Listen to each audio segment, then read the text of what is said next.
In the last video, we have discussed about the composition of blood. So in that, we have studied that blood contains mainly two components. One is plasma, which constitute 55%, and the rest 45% is formed elements. இரத்தத்தின் இயைபு அதில் நம்ம என்ன பார்த்தோம் அப்படின்னா plasma மற்றும் செல்கள். Plasma is the liquid part of the blood. In the last video we have discussed about the composition of plasma. Plasmaவில் என்னென்ன காணப்படுகிறது அப்படிங்கறத முந்தின வீடியோல பார்த்தோம். இப்போ formed elements cells என்னெல்லாம் இருக்கு அப்படிங்கிறது. cells அங்க பாருங்க RBC, WBC and platelets. RBC is otherwise known as erythrocyte. WBCs are otherwise called the leukocytes and the platelets, blood platelets are called as thrombocytes. இது சின்னதிலே உங்களுக்கு தெரியுமா இருக்கும். இரத்த சிவப்பணுக்களுக்கு எரித்ரோசைட்டுகள், இரத்த வெள்ளை அணுக்கள் என்பது லியூகோசைட்டுகள், இரத்த தட்டுகளுக்கு திராம்போசைட்டுகள் என்று பெயர். ஒவ்வொன்றா இப்ப நமக்கு பார்க்கணும். முதல்ல இரத்த சிவப்பணுக்கள் அல்லது ஆர்பிசி பத்தி பார்க்கலாம். இரத்த சிவப்பணுவா இருந்தாலும் சரி, வெள்ளை அணுவா இருந்தாலும் சரி, இரத்த செல்கள் எல்லாமே உற்பத்தியாகும் இடம் எலும்பு மஜ்ஜை.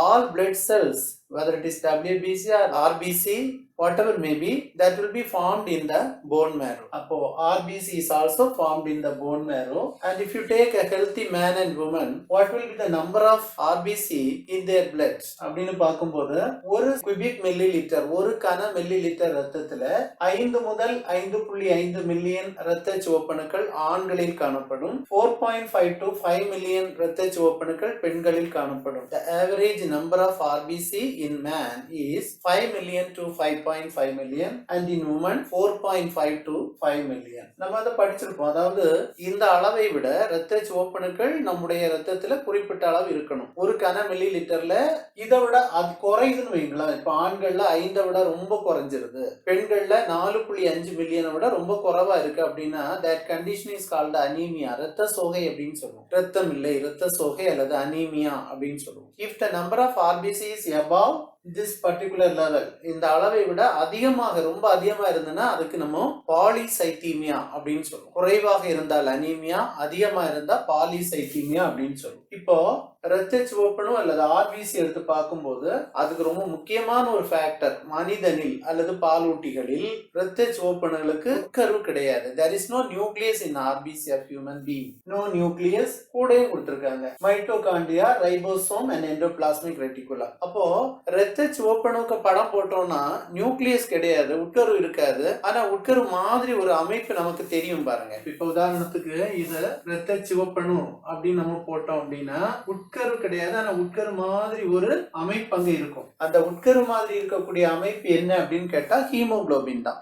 ஆக்சுவலா நம்ம இங்க என்ன பார்க்கிறோம் அப்படின்னா உட்கரு இல்லை இரத்த சிவப்பணுல. there is no nucleus, mitochondria, ribosome and endoplasmic reticulum. எண்டோபிளாசம்ல ரைபோசோம்கள், மைட்டோகாண்ட்ரியா ஒன்னும் இல்லாததுனால உள்ள நிறைய இடம் இருக்கு நமக்கு. அந்த இடம் எல்லாம் என்ன ஆக்குபை பண்ணும்னா ஹீமோகுளோபின் நிறைஞ்சிருக்கும். அப்ப நிறைய ஹீமோகுளோபின் இருக்கும்போது நிறைய ஆக்சிஜன் இணைவதற்கு, ஹீமோகுளோபினோட இரத்த சிவப்பணுடன் ஏராளமான ஆக்சிஜன் இணைவதற்கு இது வசதியாக இருக்கும். சுவாசித்தலுக்கு இது துணை புரியக்கூடிய ஒன்றாக இருக்கும். அது மாதிரி the diameter of RBC is 7.5 micrometer. இரத்த சிவப்பணுகளுடைய விட்டம், இதெல்லாம் ஒன் வேர்டுக்கு கேட்கலாம் அப்படிங்கிறதா. அதே மாதிரி இரத்த சிவப்பணுகளுடைய சராசரி ஆயுள் காலம் எப்படி இருக்கும்னா நார்மலா 120 days கிட்ட இருக்கும். 120 நாட்கள் வரை இரத்த சிவப்பணுக்கள் உயிர் வாழும். அதுக்கு பிறகு அப்ப அந்த உயிர் வாழும் போது அதுக்கு வேலை என்ன? இரத்த சிவப்பணுக்கள் அப்படின்னு சொன்னா ஆக்சிஜன், கார்பன் டை ஆக்சைடு கடத்துவதற்கு பயன்படுகிறது. ரெஸ்பிரேஷன், சுவாசித்தலின் போது for the exchange of gases, hemoglobin is very much used அப்படின்னு சொல்லலாம். அப்ப அது வேலை செய்து 120 நாள்ல அது இறந்து போகுது. இறந்த பிறகு that will be destroyed in spleen, மண்ணீரலில் அழிக்கப்படுகிறது. அதனால மண்ணீரலை என்ன சொல்றோம் அப்படின்னா graveyard of RBC, otherwise cemetery of RBC, இரத்த சிவப்பணுக்களின் கல்லறை என்று மண்ணீரல் அழைக்கப்படுகிறது. அப்ப மண்ணீரல்ல போய் இரத்த சிவப்பணுக்கள் அழியுது பாருங்களா. அழியும் போது அது உடையும், இரத்த சிவப்பணு உடையும் போது இரத்த சிவப்பணுவில் இருக்கக்கூடிய ஹீம் அப்படின்னு சொல்லக்கூடிய இரும்பு இரும்பு எங்க வரும் அப்படின்னா திரும்பவும் போன் மேரோக்கு, எலும்பு மஜ்ஜைக்கு வருது, ரீயூசஸ்க்கு. அப்ப அந்த எலும்பு மஜ்ஜைக்கு அங்க வரும்போது அங்க இரத்த சிவப்பணுக்கள் உருவாக்கத்திற்கு அது தேவைப்படும் அப்படின்னு சொல்லலாம். அப்போ இன்னொரு அடாப்டேஷன் நமக்கு பார்க்கணும். இது என்னன்னா when oxygen is less in the blood, இரத்தத்தில் ஆக்சிஜனின் அளவு குறைந்தால், ஆக்சிஜனை எடுக்க வேண்டியது யாரு? இரத்த சிவப்பணுவில் உள்ள ஹீமோகுளோபின் தான். அப்போ ஆக்சிஜன் குறைஞ்சுன்னா என்ன அர்த்தம்? ஹீமோகுளோபின் குறைவு, இரத்த சிவப்பணு குறைவுன்னு அர்த்தம். உடனே என்ன நடக்குது பாருங்க, இரத்தத்தில் ஆக்சிஜனின் அளவு குறையும் போது போது நம்முடைய சிறுநீரகங்கள் கிட்னி ஒரு ஹார்மோனை செக்ரீட் பண்ணுது. That is called erythropoietin. இந்த எரித்ரோபாய்டின் ஹார்மோன் என்ன பண்ணும்னா எலும்பு மஜ்ஜையில் இருக்கக்கூடிய தண்டு செல்கள் அல்லது மூளை இன செல்கள் அல்லது ஸ்டெம் செல்ஸ் undifferentiated cells அத stimulate பண்ணி the stem cells will be converted into RBC. RBC மாற்ற வைக்குது. அப்போ RBC production எங்க bone marrowல RBC உருவாக்கத்தை தூண்டுவது இந்த எரித்ரோபாய்டின். எரித்ரோபாய்டின் எப்போ உண்டாகும் சிறுநீரகத்தினால? எப்போ ஆக்சிஜன் அளவு ரத்தத்தில் குறைகிறதோ அப்போ உடனே சிறுநீரகத்துல எரித்ரோபாய்டின் உண்டாகி அது எலும்பு மஜ்ஜையில் உள்ள மூளை இன செல்களை தூண்டி இரத்த சிவப்பணுக்களை உருவாக்கும். இவ்வாறு இரத்த சிவப்பணுக்கள் உருவாகும் முறைக்கு எரித்ரோபாய்சிஸ் என்று பெயர். The process of formation of RBC in the bone marrow is known as erythropoiesis அப்படின்னு சொல்லி. அப்ப பாருங்க, இப்ப நமக்கு ரத்தத்தினுடைய திரவ பகுதி பிளாஸ்மாவும் இருக்கு, இரத்த சிவப்பணுவும் இருக்கு. இங்க இரத்த சிவப்பணுவும் பிளாஸ்மாவும் அதுக்கு ரேஷியோ எவ்வளவு இரத்த சிவப்பணு இருக்கு எவ்வளவு பிளாஸ்மா இருக்கு அப்படின்னு அதனுடைய விகிதத்தை அளக்கிறதுக்கு நம்ம பயன்படுத்தக்கூடியதை எக்ஸ்பிரஸ் பண்ணக்கூடியது எதுலன்னா ஹெமட்டோகிரிட்ஸ் அப்படின்னு சொல்லக்கூடிய ஒண்ணா சொல்றோம். The ratio of RBC to blood plasma is expressed as hematocrits அப்படின்னு பேர். இதெல்லாம் packed cell volume அப்படின்னு சொல்றோம். இவ்வளவுதான் இரத்த சிவப்பணுக்களை பத்தி. அடுத்தால இரத்த வெள்ளை அணுக்கள், அதுக்கு பேரு லியூகோசைட்டுகள் அப்படின்னு பேரு.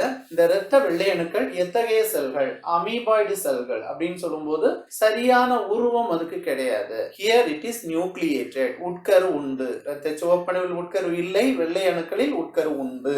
அப்புறம் கலர்லெஸ் செல்ஸ். கலர்லெஸ்னா நிறம் இல்ல, நிறமற்றது அமீபாய்டு செல்ஸ். சரியான உருவம் இல்லாதது உட்கரு உடையது அப்படின்னு பார்க்கலாம். இங்க அளவு எத்தனை எண்ணிக்கை எவ்வளவு இருக்கும் அப்படின்னா 1 கன மில்லி லிட்டர் ரத்தத்துல 6000 முதல் 8000 இரத்த வெள்ளை அணுக்கள் இருப்பதாக கணக்கிடப்பட்டுள்ளது. இந்த இரத்த வெள்ளை அணுக்கள் 2 வகைப்படும் பார்த்துக்கங்க. ஒன்னு granulocytes and A granulocytes. Granulocytes என்பது செல்கள். கிரானியூல் அப்படின்னா துகள் உள்ள செல்கள். அதாவது சைட்டோபிளாசத்துல பாருங்க துகள்கள் அல்லது கிரானியூல்ஸ் காணப்படுகிறது. அதனால இத கிரானுலோசைட்ஸ் அப்படின்னு சொல்றோம். அங்க ஏ கிரானுலோசைட்ஸ் அப்படின்னு சொல்லும் போது கிரானியூல் அல்லது சைட்டோபிளாசத்தில் துகள்கள் காணப்படாது. அதை நம்ம விளக்கும். காணப்படாது. அதனால அத ஏ means absent. Granulocytes. The granules are absent in the cytoplasm. அதான் அதுக்கு அர்த்தம். இப்ப granulocytes are 3 types. 3 types of granulocytes are available. Neutrophil, eosinophil, basophil. மூணுமே fill முடியும்.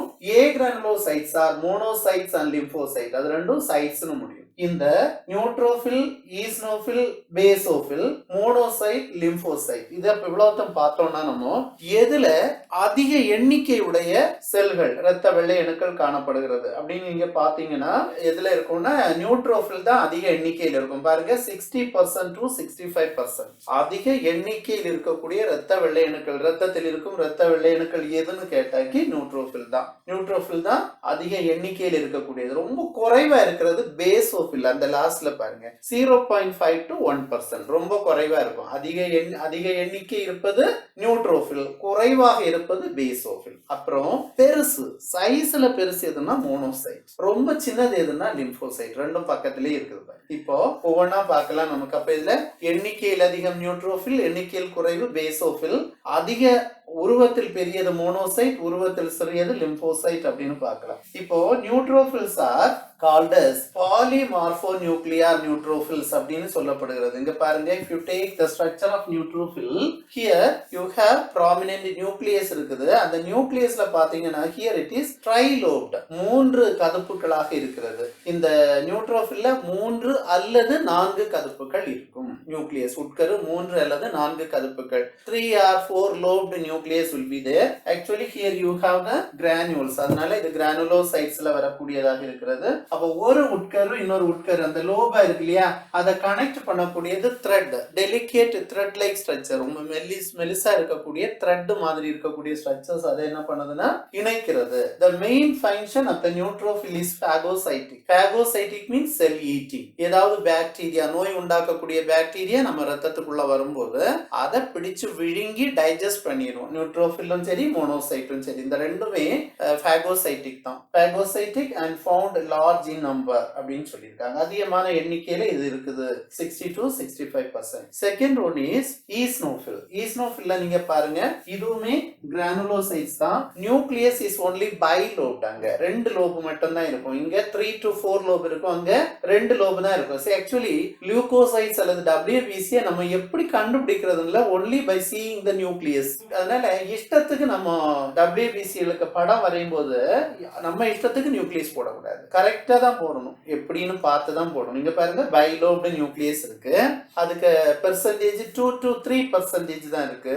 இது எப்போ அதிகரிக்கும் அப்படின்னு கேட்டாக்கி ஏதாவது பாடியில பாராசைட்டிக் இன்ஃபெக்ஷன், நமக்கு ஏதாவது ஒரு இன்ஃபெக்ஷன் இருந்தாலும் ஈஸ்னோஃபிலுக்கு நம்பர் கூடும், அல்லது அலர்ஜி ரியாக்ஷன் பாடியில இருந்தாலுமே ஈஸ்னோஃபிலுக்கு நம்பர் கூடும். அப்போ it is involved in allergy reaction and infection. Then the last one in granulocytes is basophil. எண்ணிக்கையில ரொம்ப குறைவா இருக்கும் அப்படின்னு சொன்னோம். அங்க பாருங்க நீங்க கிரானியூல்ஸ் பாருங்க, இங்க இருக்க கிரானியூல்ஸுக்கும் அந்த கிரானியூலுக்கும் வித்தியாசம் இருக்கும். the granules are larger in size. பெருசா இருக்கும், பெரிய பெரிய கிரானியூல்ஸ் அங்க இருக்குது.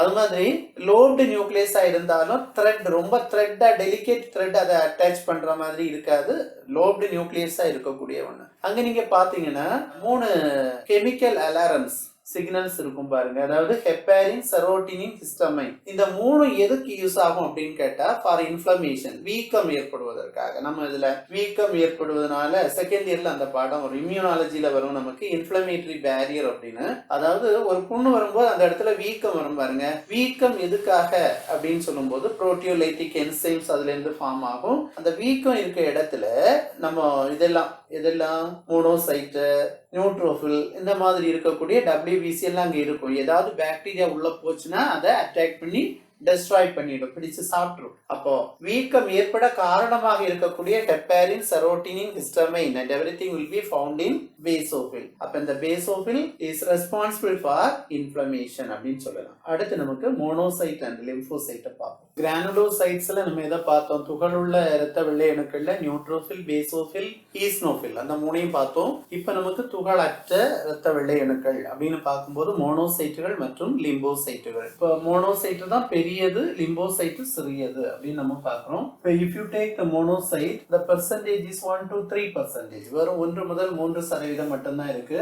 இப்போ இந்த மேக்ரோபேஜ் அளவில் பெரியது அப்படின்னு சொன்னோம். மேக்ரோபேஜ் அதாவது முதல்ல இது மோனோசைட். மோனோசைட் முதிர்ச்சி அடையும் போது அதுக்கு பேர் மேக்ரோபேஜ் அப்படின்னு சொல்றோம். அது என்ன முதிர்ச்சி அப்படின்னு கேட்டாக்கி நோய் எதிர்க்கும் திறனை பெற்றுக்கொள்வது. மோனோசைட்டுக்கு நோயை எதிர்க்கும் திறன் சற்று குறைவு. அதை பெற்றுக்கொண்ட பிறகு அந்த மோனோசைட்டுக்கு பேர் மாறுது மேக்ரோபேஜ்.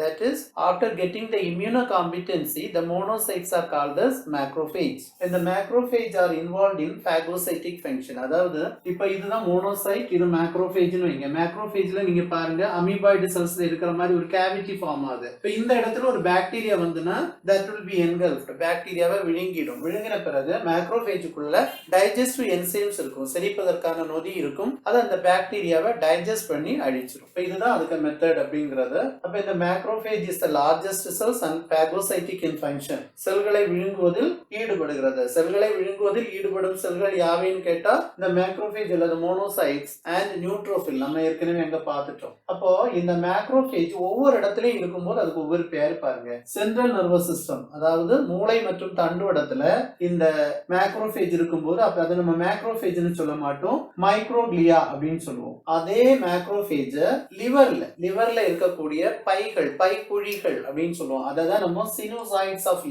லிவரில் அல்லது கல்லீரலில் இருக்கக்கூடிய பைக்குழிகள்ல மேக்ரோபேஜ் இருக்கும்போது அந்த மேக்ரோபேஜுக்கு குப்பர்ஸ் செல்ஸ் அப்படின்னு பேரு, குப்பரின் செல்கள் அப்படின்னு பேரு. இதே மேக்ரோபேஜ நம்ம லங்ஸ்ல பல்மனரி ரீஜன் அதாவது நுரையீரல் பகுதியில் இருக்கும்போது இப்ப அதுக்கு பேரு ஆல்வியோலார் மேக்ரோபேஜ் அப்படின்னு பேரு. அப்போ ஒரே மேக்ரோபேஜ் தான் இருக்கும் இடத்தை பொறுத்து அதுக்கு பேர் மாறுது. சென்ட்ரல் நர்வஸ் சிஸ்டத்துல இருக்கும்போது மைக்ரோக்ளியா, சினோசாய்ட்ஸ் ஆஃப் லிவர்ல இருக்கும்போது குப்பர் செல்ஸ் அப்படின்னு பேரு, பல்மனரி ரீஜன் அதாவது லங்ஸ்ல இருக்கும்போது அதுக்கு பேரு ஆல்வியோலார் மேக்ரோபேஜ் அப்படின்னு பேரு.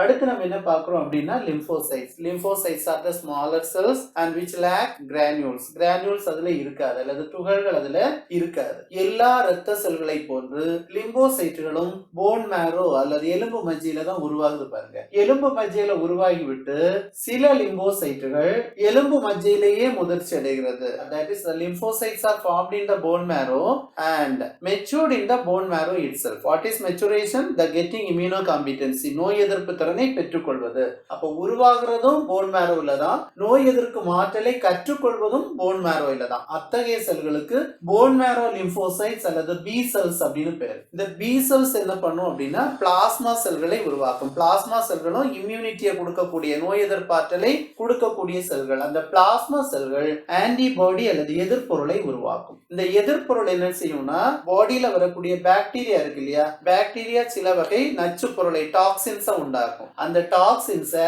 ஆன்டிபாடிஸை ஆன்டிடாக்சின்ஸை உண்டாக்கி நியூட்ரலைஸ் பண்ணி அழிச்சிடும். அதாவது பாக்டீரியா டாக்ஸினை உண்டாக்கும், ஆன்டிபாடி ஆன்டிடாக்சினை உண்டாக்கும். ரெண்டு வினை புரிந்து நடுநிலையாக்கப்பட்டு அந்த நோய் கிருமி அழிக்கப்பட்டு விடும் அப்படின்னு நம்ம சொல்லும் போது, அப்ப இங்க ஆன்டிபாடிஸ் தான் இங்க இம்யூன் ரெசிஸ்டன்ஸ், அதாவது நோய் எதிர்ப்பு சக்திக்கு தேவையானது ஆன்டிபாடி. இந்த ஆன்டிபாடி எங்க உண்டாகுதுன்னா பிளாஸ்மாவில் உண்டு, ரத்தத்தில் உண்டாகுது, திரவத்தில் உருவாகிறது. எனவே இதற்கு பேரு திரவ வழி நோய் தடைகாப்பு அல்லது ஹியூமரல் மீடியேட்டட் immunity, HMI அப்படின்னு பேரு. So here the immunity is formed in the liquid part of the blood. That's why it is called the humoral mediated immunity. இங்க பாத்தீங்கன்னா கொஞ்சம் லிம்போசைட் எலும்பு மஜ்ஜையிலே உண்டாகி எலும்பு மஜ்ஜையிலே முதிர்ச்சி அடையுது. மீதி லிம்போசைட் எலும்பு மஜ்ஜையில உண்டாகுது, முதிர்ச்சி அடைகிறது தைமஸ்ல. So some of the lymphocytes are formed in the bone marrow and matured in the thymus gland. So they are called thymus lymphocytes or T cells. இந்த T cells என்ன பண்ணும் அப்படின்னு கேட்டா, வைரஸ் உள்ள வரும்போது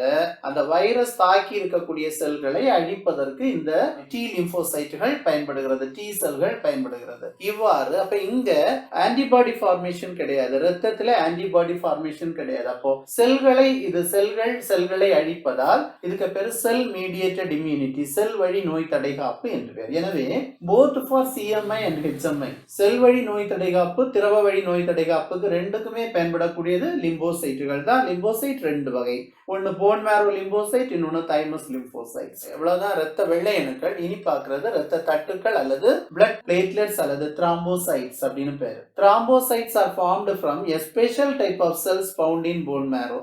எலும்பு மஜ்ஜையில் உள்ள ஒரு சிறப்பு வகை செல்களில் இருந்து உருவாகிறது. அந்த சிறப்பு வகை செல்களுக்கு மெகா கேரியோசைட்டுகள் அப்படின்னு பேரு. The special type of cells formed in the bone marrow is called megakaryocytes. From the megakaryocytes the thrombocytes or platelets are formed. இதுக்கு நியூக்ளியஸ் கிடையாது, லேக் ஆஃப் நியூக்ளியஸ். எதை மாதிரி அப்படின்னு கேட்டா ஆர்பிசியை போல இதுக்கும் நியூக்ளியஸ் கிடையாது. நம்பர் எப்படி இருக்கு, கவுண்டிங் எப்படி இருக்கணும் அப்படின்னா 1 cc பிளட் எடுத்து பார்த்தோம்னா 1,50,000 to 3,50,000 இருக்கிறது ரொம்ப நல்லது அப்படிங்கிறது. இந்த த்ராம்போசைட்ஸ் அல்லது பிளேட்லெட்ஸ் எதுக்கு யூஸ் ஆகுது அப்படின்னா பிளட் கிளாட்டிங் இருக்கு இல்லையா, ஒரு இன்ஜுரி ஃபார்ம், ஏதாவது ஒரு காயம் ஏற்பட்ட அந்த இடத்துல ரத்தம் உறையணும் தானே, ரத்தம் உறைவதற்கான சில பொருட்களை உருவாக்குவது இந்த ரத்த தட்டுக்கள் அல்லது blood platelets. So it is very much helpful for the coagulation or clotting of blood. ரத்தம் உறைவதற்கு இது பயன்படுகிறது. அப்போ ரத்தத்துல இந்த ரத்த தட்டுக்களின் எண்ணிக்கை, பிளேட்லெட்ஸ் கவுண்டிங் ரொம்ப குறைஞ்சு போச்சுன்னா என்ன ஆகும்னா ரத்தம் உறைவதில் சிக்கல் ஏற்படும். அப்ப ரத்தம் உறையாது. அப்ப என்ன ஆகும், வாட்டர் ப்ளீடிங் ஆக்கர்ஸ், ப்ளீடிங் வந்து அது பாதிப்பு வரதுக்கு வாய்ப்பு இருக்கு. அப்ப அதனால இந்த கவுண்டிங் நமக்கு ஓரளவு கரெக்டா மெயின்டைன் பண்ணி போறது ரொம்ப முக்கியமானது. So this much about the composition of blood. Next one is blood groups that we can see in the next video.